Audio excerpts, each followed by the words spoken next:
Primero, dice en el versículo 28, dicho esto, iba adelante subiendo a Jerusalén, y aconteció que llegando cerca de Betania, al monte que se llama de los Olivos, envió dos de sus discípulos. Primero tenemos que ver qué es el monte de los Olivos. En la Biblia, mis hermanos, monte quiere decir cielo. Jerusalén es la ciudad de Dios. Nuestro Señor Jesucristo espiritualmente está hablando acerca de la manifestación que muchos siglos después de este momento que está narrando Lucas se va a presentar. Y tal como está aquí, va a ocurrir en un momento de la historia de la humanidad. Pero ahorita vamos a ver qué ocurrió allí, ¿verdad? Dice que iban al monte que se llama de los Olivos. El monte, hermanos, de los Olivos tiene mucha historia que tiene relación con la salvación y con el ministerio de nuestro Señor Jesucristo. Primeramente, hermanos, para que comprendamos un poquito, el monte de los Olivos es nombrado allá en Segunda de Samuel. Vamos a ir allá a Segunda de Samuel primeramente. Segunda de Samuel 15:30.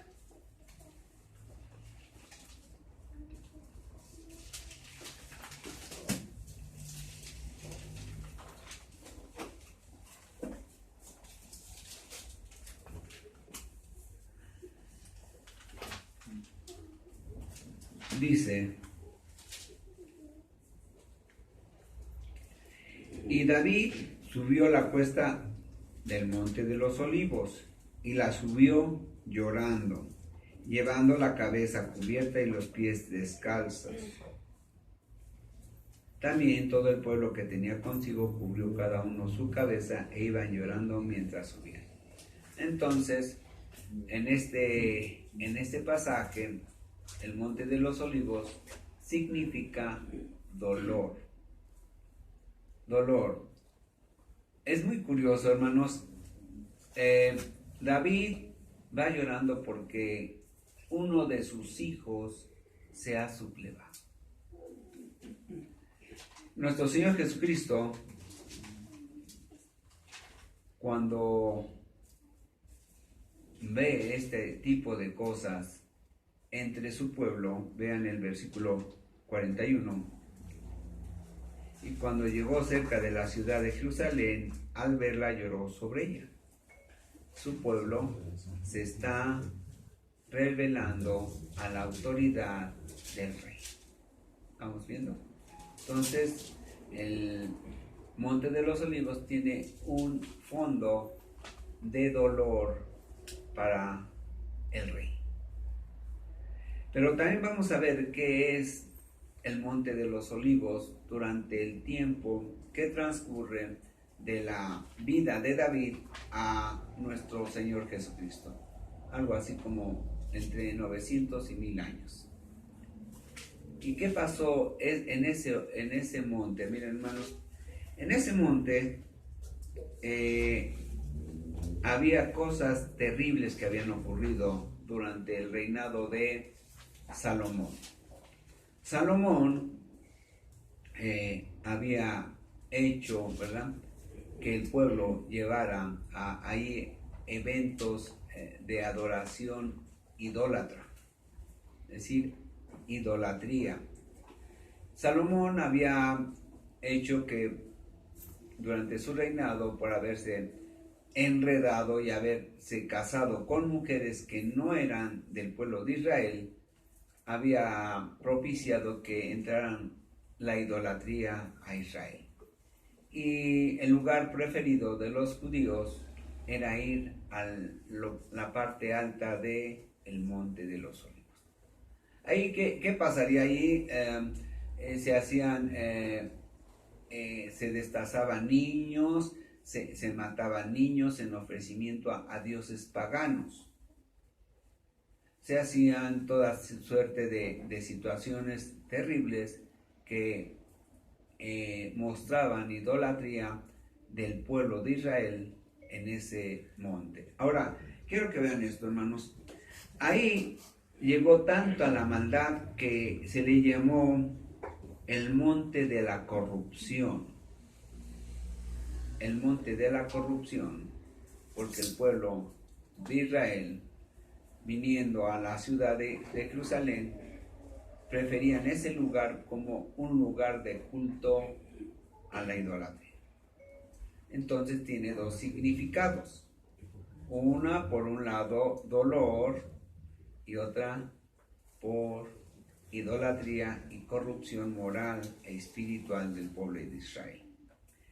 Entonces, nuestro Señor Jesucristo dice ahí que ya en los tiempos de nuestro Señor Jesucristo, todas esas prácticas de idolatría quizás habían desvanecido un poco, pero ahora nuestro Señor Jesucristo, con su presencia, empieza a limpiar todo ese alrededor de lo que va a ocurrir en la última semana de su vida. La última semana de su vida. Entonces dice que iba al monte que se llama de los Olivos, y de ahí envía 2 de sus discípulos, diciendo: id a la aldea de enfrente, y al entrar en ella hallaréis un pollino atado, en el cual ningún hombre ha montado jamás, desatarlo y traerlo. Ahora, este pollino, hermanos, te va a sorprender. Son muchos pollinos. Son muchos pollinos. El mundo está lleno de pollinos que van a ser llamados por Jesús para llevarlo por medio de sus discípulos a Él, para que Él monte sobre ese pollino. Ese pollino eres tú y soy yo. Ese pollino que manda a traer nuestro Señor por medio de 2 de sus discípulos, porque sus discípulos tenían que ir a predicar el evangelio de 2 en 2. Ese pollino eres tú y yo. ¿Qué tan rebelde era el pollino? Yo creo que no. Al haber sido, escogió un pollino porque era un pollino, es un animal de carga, es decir, un bebé o un animalito, ¿verdad? De burro que todavía no crece, que por su tamaño y por su edad es dócil. Yo espero que así haya muchos pollinos aquí. Pero miren, hermanos, a veces no comprendemos el plan de Dios y nos creemos más que pollinos. No somos caballos de carreras, somos pollinos. Miren, vamos a Mateo 11.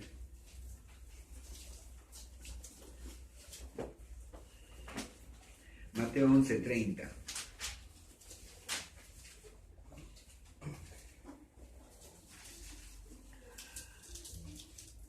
Desde el 28 dice nuestro Señor Jesucristo: venid a mí todos los que estáis trabajados y cargados, y yo os haré descansar. Dice, vamos cargados. El pollino estaba proyectado más grande o desde ese tamaño para cargar. Tú, cuando te fueron a predicar el evangelio, estabas preparado para cargar, pero pecados. Eran pecados grandes y pequeños, de todo tamaño. Y cuando te sentiste ya cargado, con fuerzas a punto de desfallecer, entonces quizás el Señor oyó tu clamor y manda a hombres o a mujeres a predicarte el evangelio. Y dice nuestro Señor Jesucristo: llevad mi yugo sobre vosotros y aprended de mí, que soy manso y humilde de corazón, y hallaréis descanso para vuestras almas. El Señor te llama para que aprendas de Él. Para que aprendas de Él. Y no solamente eso, sino para que hayas descanso para tu alma.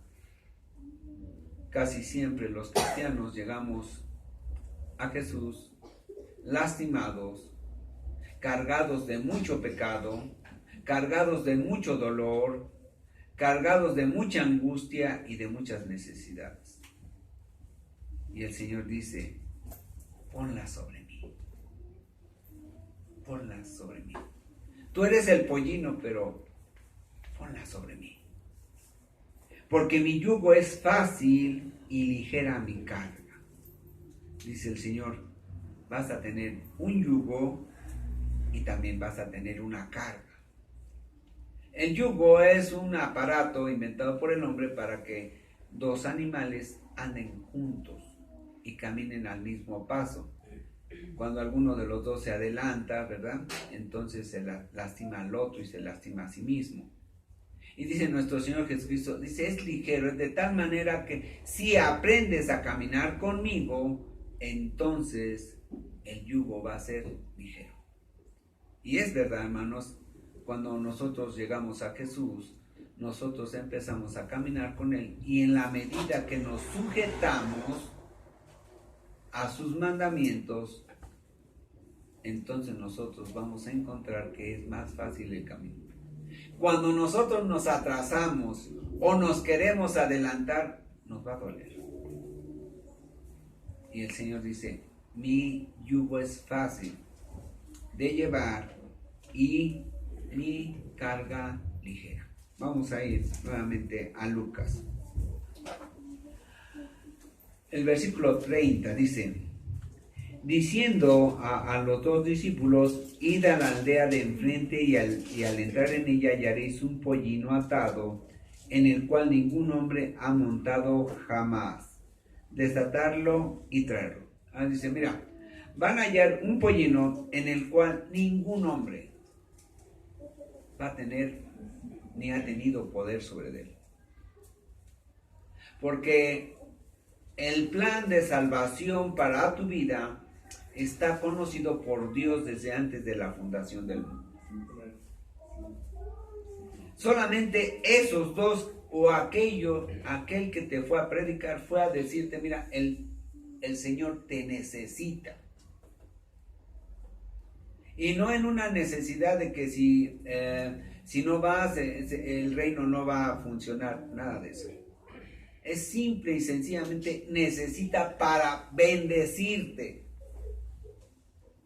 para que Él haga uso de tu vida, para que Él haga uso para su obra de tu vida. Cuando los hombres, hermanos, llegamos a los pies de Jesús, quizás entendemos o creemos que no servimos para nada. No serví, Señor, ni para las finanzas. No serví, Señor, ni como padre, ni como hijo. No serví como marido. No serví como ciudadano. No serví como trabajador. Pero el Señor dice, a mí sí me vas a servir. Y va de acuerdo a lo que tú camines conmigo en este camino que soy yo mismo.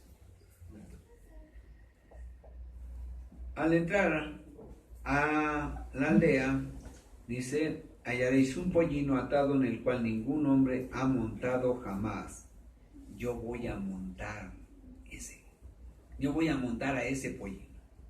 Yo lo voy a montar y lo voy a dirigir.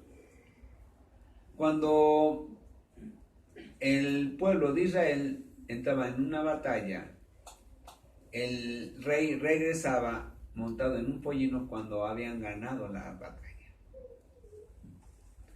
Él va a entrar en tu corazón.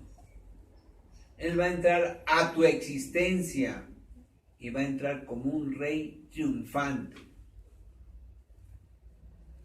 Por eso es que en Él somos más que vencedores. Amén.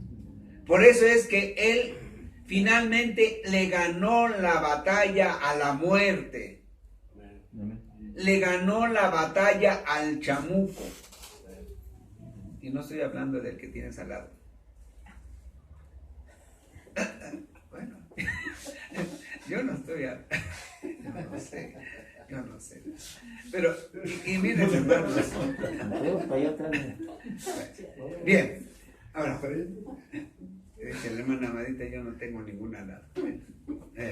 Ahora, miren, hermanos, el Señor le ganó la batalla. porque te necesita para su obra. Tú eres útil para Dios. Bien. Y si alguien les pregunta por qué lo desatan, le responderéis así: porque el Señor lo necesita. Desatar quiere decir libertar. Ese pollino había estado siempre ahí, no se había movido, y entonces dice el Señor: vayan y desátenlo. Y si les pregunta a alguien, ¿por qué lo desatan? Díganle: porque el Señor lo necesita. El Señor lo necesita en libertad. El Señor lo llama para libertarlo y para darle libertad, porque el Señor y en Cristo somos más que vencedores, pero también somos libres. Miren, vamos a Juan 8.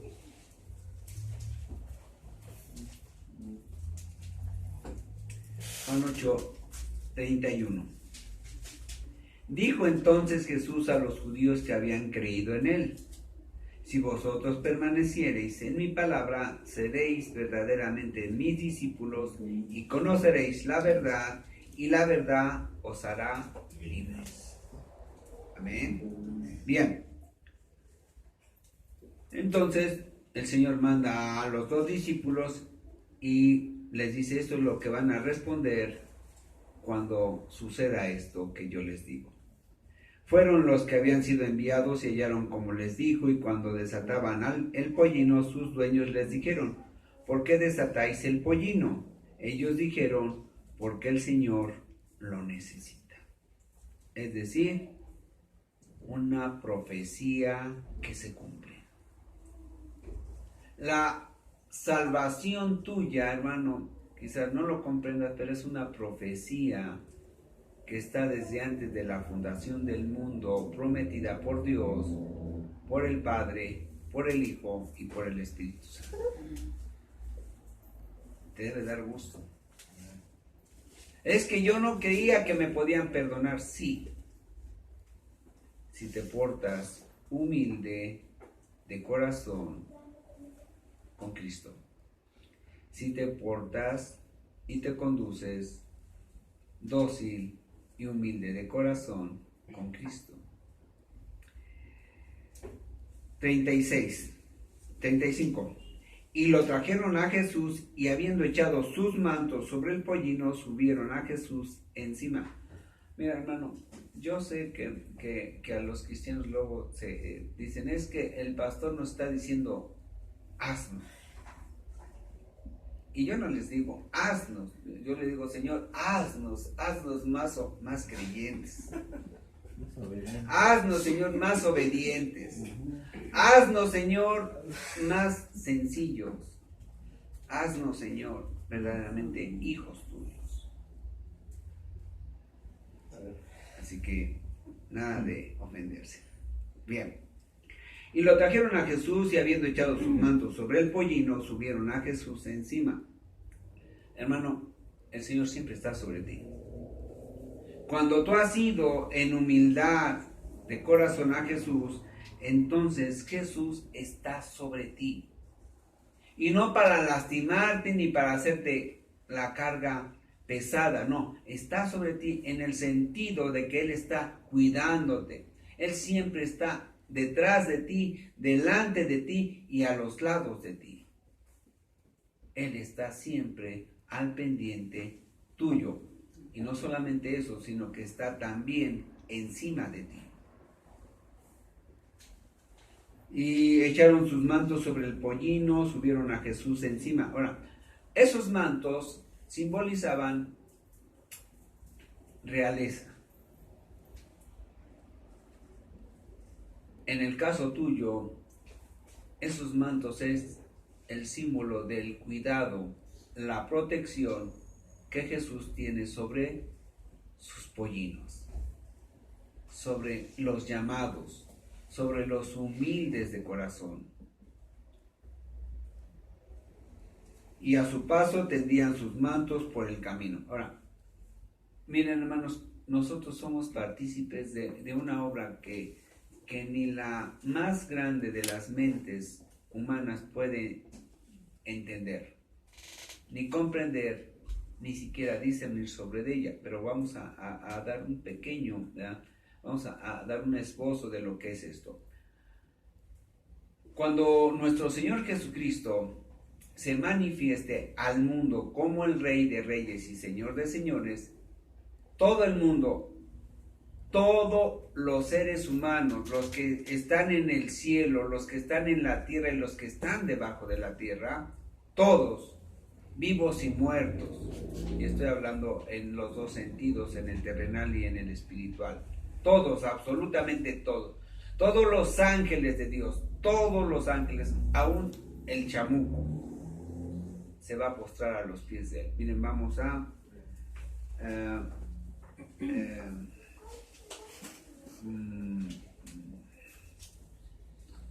veces me olvidan los nombres. Este fue de Efesios.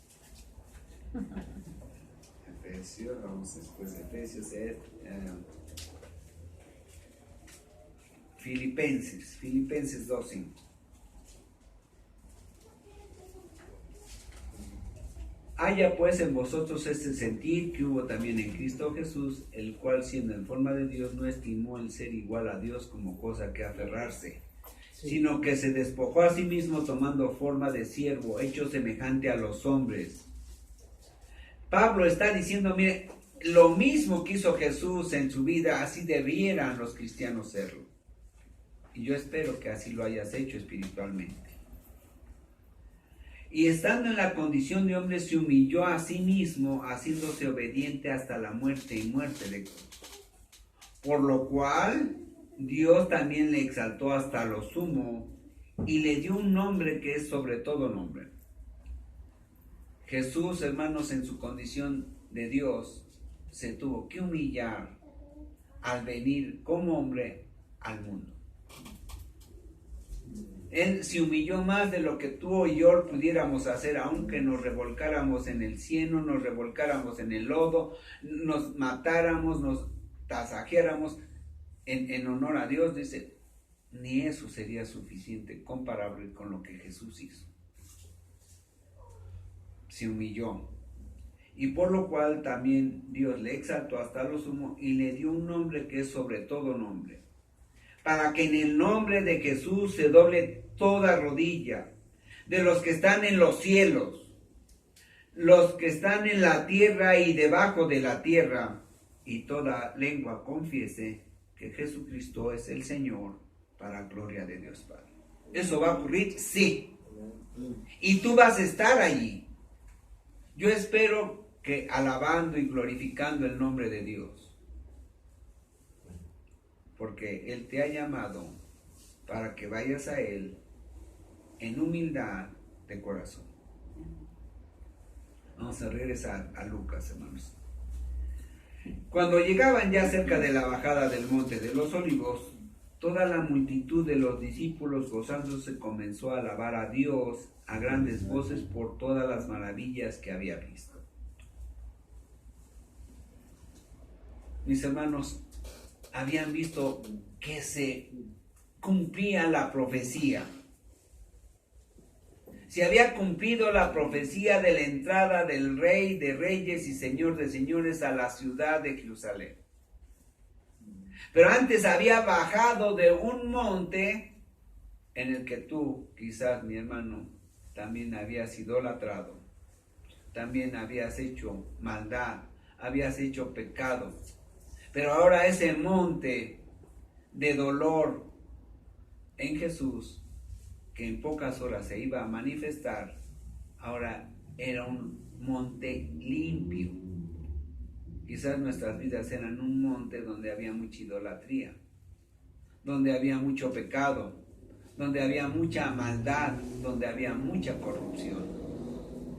Pero ahora Jesús, en su bondad y en su misericordia y en su santidad, había limpiado todo eso y estaba preparándolo para que unas horas después Él fuera a la cruz del Calvario. En un acto de amor, en un acto de dolor, en un acto de limpieza de todo el entorno. Cuando nuestro Señor Jesucristo iba a la cruz, primero atravesó una parte de Jerusalén. Después tuvo que salir y subir por el monte de los Olivos y después llegar al monte de la Calavera. Un recorrido. Y de modo que él no fue crucificado dentro de la ciudad. Él fue crucificado fuera de la ciudad de Jerusalén. Ahora, cuando el hombre ha llegado a Jesús y permite el Señor en su bondad que seamos sus pollinos, ocurre algo tremendo. Vean el versículo 45. Y entrando en el templo, porque tú eres templo y morada del Espíritu Santo. Miren, vamos a 1 de Corintios. 1 de Corintios 3.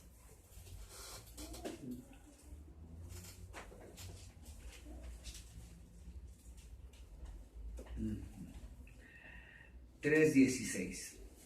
¿No sabéis que sois templo de Dios y que el Espíritu de Dios mora en vosotros? 18. Nadie se engaña a sí mismo. Si alguno entre vosotros se cree sabio en este siglo, hágase ignorante para que llegue a ser sabio, porque el Rey de Reyes ha entrado en ellos. Ha entrado en ellos. Nosotros, decíamos en el estudio, no necesitamos saber mucho. Lo que necesitamos es obedecer al llamado de Dios e ir a Jesús como el pollino para que Él monte sobre nosotros. Pero ahora Él entrado espiritualmente, nosotros vamos a regresar a Lucas, entra a un templo que es tu cuerpo, que es tu corazón, y empieza a echar fuera a todos los que vendían y compraban en Él. Es decir, empieza a vender, a sacar todo lo que estorba. Todas tus necesidades que tú ves ahí materiales, dice, esto no sirve, y es como cuando las mamás entran al cuarto de los niños, ¿verdad? Y empiezan a ver que calcetines por acá, y pantalones por allá, y playeras por allá, y más cosas, y empiezan a sacar. Esto ya está roto, esto ya tiene... está afuerado y todo. El Señor empezó a sacar de nuestras vidas las necesidades materiales y empezó a meter las necesidades espirituales y empezó a quitar la idolatría, porque el hombre cuando todavía no ha sido llamado por Jesús, en el hombre hay idolatría de dinero, idolatría de trabajo, idolatría por las pasiones, idolatría por el estudio, idolatría por los juegos, por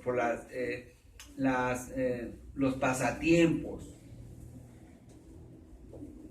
Entonces el Señor empieza a limpiar todo eso. Dice, entro triunfante y empiezo a quitar toda la telaraña que hay en tu corazón.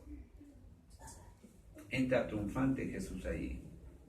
Y comenzó a echar afuera a todos los que vendían y compraban en Él, diciendo, escrito está, mi casa es casa de oración. Mi casa, tu corazón, tu cuerpo, toda tu vida y tu ser son un templo de Dios para oración. Para orar, para tener comunión con el Dios vivo, con el Dios fuerte, con el Dios santo, con el Rey de Reyes y Señor de Señores. Escrito está, mi casa es casa de oración, pero ustedes, la sociedad, los gobiernos, y lamentablemente diría yo, también los padres, han hecho de los cuerpos de los jóvenes una cueva de ladrones, donde había mucha maldad, mucho pecado, malas palabras, malos proyectos.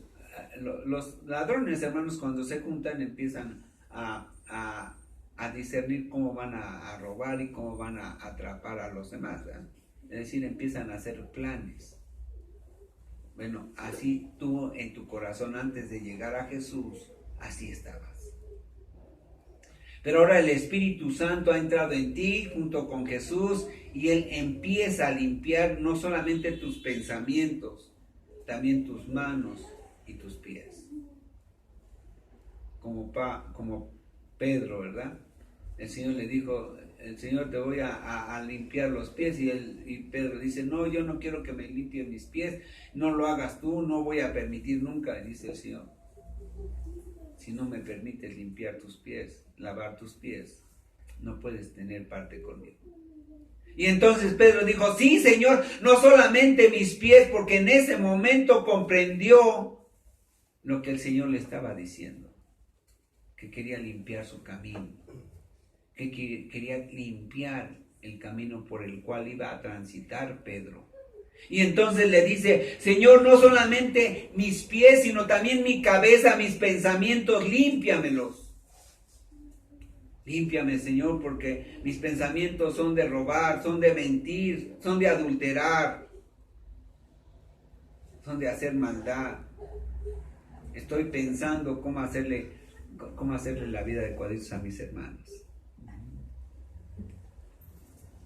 Y dice, no solamente mi cabeza, Señor, sino también mis manos, con lo que hago la obra. Limpia mis obras, Señor. Límpiame todo. Y no solamente los pies. Porque había comprendido lo que el Señor le estaba diciendo. Versículo 47. Y enseñaba cada día en el templo, pero los principales sacerdotes, los escribas y los principales del pueblo procuraban matarle. Quizás, hermano, en tu vida después de llegar a Jesús, te encuentres con alguien así. ¿Para qué? ¿Para qué vas a reunirte con los cristianos si son igual o peores que yo? Mira, ahora se cree un santito, pero antes robaba, mentía, adulteraba, vendía kilos de 800 gramos. Y dice el Señor, eso hacías antes, hoy ya. Hoy ya no, ya limpié tu corazón de ladrones. Los escribas y los principales del pueblo procuraban matarle y no hallaban nada que pudieran hacerle porque todo el pueblo estaba suspenso y oyéndole. Cuando llega Jesús a tu corazón, el Espíritu Santo, enviado por Él y por el Padre, va a empezarte a enseñar. Quizás no comprendas al principio las predicaciones, quizás no comprendas al principio el plan de Dios para tu vida, pero eso no importa. Solamente te digo lo siguiente. Vamos a rezar nuevamente a Mateo. Mateo 11. Hoy la voz de Jesús, que dice, venid a mí todos los que estáis trabajados y cargados, y yo os haré descansar. Llevad mi yugo sobre vosotros y aprended de mí, que soy manso y humilde de corazón, y hallaréis descanso para vuestras almas, porque mi yugo es fácil y ligera mi carga. Versículo 27. Todas las cosas me fueron entregadas por mi Padre, y nadie conoce al Hijo sino el Padre, ni el Padre conoce a alguno sino el Hijo, y aquel a quien el Hijo lo quiera revelar. El Señor tuvo misericordia de ti y de mí, y nos reveló que Él es el Rey de Reyes y Señor de Señores, que Él es el Salvador del mundo, que Él es el único que te puede llevar al Padre. Es el único camino a Dios. Versículo 26. Sí, Padre, porque así te agradó. ¿Qué le agradó? Enseñarle todas las cosas a nosotros. Vean, versículo 25. En aquel tiempo, respondiendo Jesús, dijo, te alabo, Padre, Señor del cielo y de la tierra, porque escondiste todas estas cosas de los sabios y de los entendidos y las revelaste a los niños.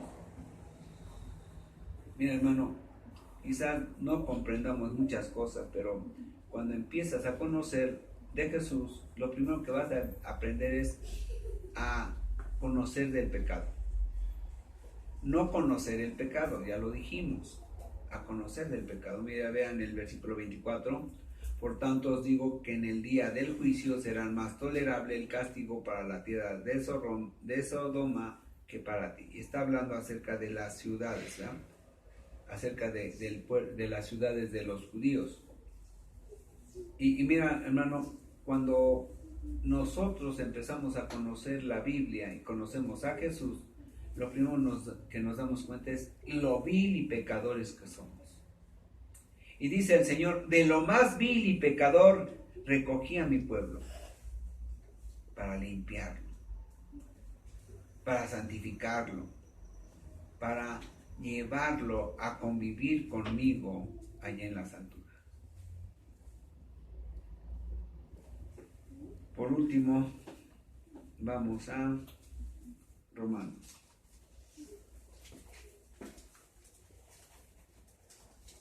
Romanos 3.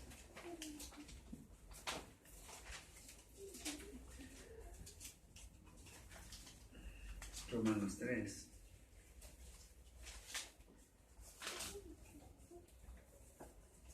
Versículo 9. ¿Qué pues somos nosotros mejores que ellos? En ninguna manera, pues ya hemos acusado a judíos y a gentiles que todos están bajo pecado. Así como estaba el pueblo judío en esos momentos en que nuestro Señor Jesucristo llega a Jerusalén para su última semana, así estábamos nosotros, gozosos, pero después dándonos cuenta del pecado tan grande que había en nosotros. Como está escrito, no hay justo ni aun uno, no hay quien entienda, no hay quien busque a Dios. Así tú y yo andábamos en el mundo, hermanos. Andábamos así. Éramos hombres y mujeres llenos de pecado. Versículo 23. Por cuanto todos pecaron y están destituidos de la gloria de Dios. No merecíamos la gloria de Dios. Estábamos sin derecho a ella. Pero versículo 21, 3:21 de Romanos. Pero ahora, aparte de la ley, se ha manifestado la justicia de Dios. La justicia de Dios, hermano, para nosotros significa salvación. Para Cristo significó cargar con tus pecados y con mis pecados y los de toda la humanidad. Ahora, aparte de la ley, se ha manifestado la justicia de Dios, testificada por la ley y por los profetas. La justicia de Dios por medio de la fe en Jesucristo para todos los que creen en Él, porque no hay diferencia. Todos los que vamos a su llamado, todos los que nos consideramos indignos de Él, como animales de carga. Pero fuimos obedientes y humildes de corazón a Él. Así, a los que no han conocido todavía a Cristo, los que no han conocido a Dios a través de Jesús, este es el mensaje. Vamos a ponernos de pie. Juan 3:16.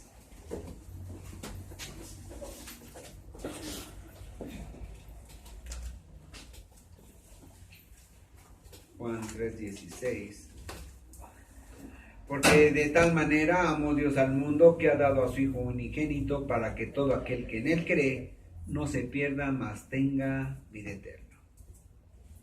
Porque no envió Dios a su Hijo al mundo para condenar al mundo, sino para que el mundo sea salvo por Él. El que en Él cree no es condenado, pero el que no cree ya ha sido condenado, porque no ha creído en el nombre del unigénito Hijo de Dios. Hoy Él está hablándonos está hablando a través de la Escritura para que todo aquel que se considere que está cargado y cansado de pecar, vaya a Él. Como ese pollino que no sabía para qué servía. Quizás muchos de nosotros, en nuestra ignorancia del pecado, no sabemos que estamos cargados, pero sí sentimos la carga del pecado. Tenemos que ir a Jesús porque Él es el que está llamando el día de hoy. Señor y Dios, en esta mañana, en esta tarde, Señor, le rogamos y le pedimos que entre en el corazón de aquellos que han dispuesto su corazón a reconocerse, Padre, como pecadores, a reconocerse aquellos que están cargados, Señor, y trabajados en el pecado y en la maldad del mundo, pero que el día de hoy usted nos ha llamado, Señor, para que vayamos, para que carguemos al Rey de Reyes y Señor de Señores, aquel que puede limpiar el templo de Dios para limpieza y adoración. Le rogamos, Padre, todo esto para su gloria y honra, y se lo pedimos en el precioso y poderoso nombre de nuestro Señor y Salvador Jesucristo. Amén. Amén.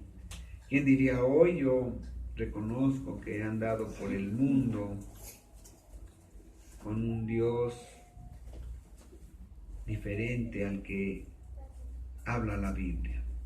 He andado en el mundo sin Dios y sin esperanza, pero hoy quiero entregar mi corazón al Rey de Reyes y Señor de Señores para que entre como Rey, que entre como aquel Jesús que hace 2000 años entró a Jerusalén y el cual todos los hombres le conocieron como el Mesías, como el Salvador, como el Rey enviado por el Padre para gobernar en nuestras vidas. ¿Quién diría hoy? Yo quiero recibir a Jesús como mi único y suficiente Salvador. Repita, por favor. Señor mío y Dios mío, yo quiero pedirle, Señor, que nuestro Señor Jesucristo reine en mi vida. Que me limpie de todas esas marañas y de toda esa idolatría, Señor, que tenía en mi corazón. Que me limpie de todo pecado. Que me limpie con su sangre preciosa, aquella que derramó en la cruz del Calvario y que sirve para pago de pecados. También le ruego, Señor, que el día que yo parta de este mundo, usted me lleve al cielo, porque usted así lo ha prometido. Todo se lo pido y se lo ruego en el nombre precioso de Jesús. Amén. Amén. Vamos a sentarnos, hermanos. ¿Te varón? Amén. Les invito a que se pongan al pie y inclinen su rostro. Vamos a orar. Bendito Dios Padre, te damos gracias, Señor, en este momento por reunirnos en esta hora para alabarte y glorificarte, Padre. Pero, Señor, también te pedimos que bendiga los diezmos y las ofrendas de cada uno de nosotros, Padre. Como dice su palabra, que usted abrirá las ventanas del cielo y bendecirá a cada uno de nosotros, Padre. Gracias te damos, lo pedimos en el nombre de tu Hijo amado Jesucristo, nuestro Salvador. Amén.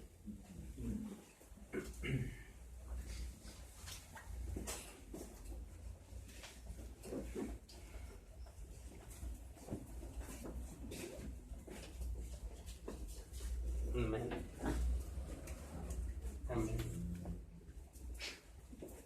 Amén. Amén. Amén. Amén. Amén. Amén. Bien, mis hermanos, les recuerdo, se pueden estar, sí, les robo 2 minutos nada más, 2 minutos.